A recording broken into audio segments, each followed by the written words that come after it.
नमस्कार नाशिककर. आज पूर्ण रात्रभर नाशिक परिसर, नाशिक शहर, गौतमी धरण आणि गंगापूर धरणाच्या परिसरामध्ये कॅचमेंट एरियामध्ये रात्रभर खूप मोठ्या प्रमाणामध्ये पाऊस झालाय आणि या पावसाच्यामुळे पूर पातळी जी नदीमधली जी आहे ती आज वाढलेली आहे.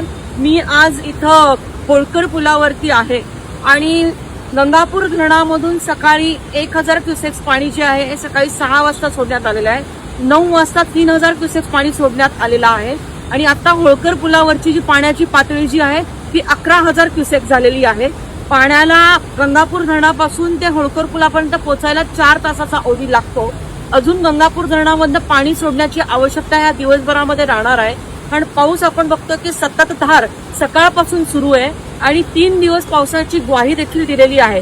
जर हा पाऊस अशाच पद्धतीने सुरू राहिला तर ह्या पुढच्या येणाऱ्या तासांमध्ये गंगापूर धरणामधून अजून पाणी सोडायला लागेल आणि जेव्हा 19,000 आत्ता 11,000 क्युसेक्स आहे, परंतु 19,000 क्युसेक्सच्या पातळीच्या आपलं होळकर पूल ओलांडतो तेव्हा भांडी बाजारपासून ते सराफ बाजारापर्यंत पाणी जात आहे आणि संध्याकाळपर्यंत ही परिस्थिती उद्भवू शकते जर अशाच पद्धतीचं पाणी आणि पाऊस जर दिवसभर चाललं तर. हवामान खात्याचा जर अंदाज घेतला तर आपण बघितलं की नाशिकच्या जिल्ह्याच्या काही भागांमध्ये रेड झोन दाखवण्यात आलेला आहे.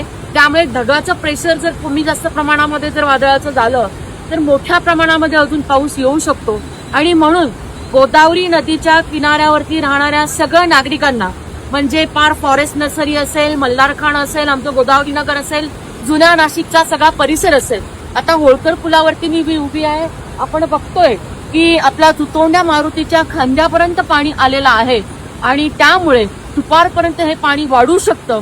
मी सर्वांना विनंती करेल की आपण सगळ्यांनी सतर्क राहावं, आपण सर्वांनी आपली काळजी घ्यावी. प्रशासन त्यांच्या तयारीमध्ये आहे, पण भांडी बाजाराला मला पुराचा धोका हा संध्याकाळपर्यंत दिसतोय. प्रशासन पुढच्या कालावधीमध्ये आपल्याला जसा सूचना देईल, परंतु एक काळजी म्हणून मी आपल्यासाठी माझा हा व्हिडिओ टाकत आहे. आपण सर्वजण सुरक्षित राहूया, आपली काळजी घेऊया. तरुणांना सांगते की आपण नको तिथं साहस करू नये आणि आपण आणि आपल्या कुटुंबियाची काळजी घ्यावी. अत्यावश्यक काम असेल तरच घरातून बाहेर पडावं आणि आपण सर्वजण मिळून प्रशासन आणि सरकारला मदत करूया. धन्यवाद. जय श्रीराम.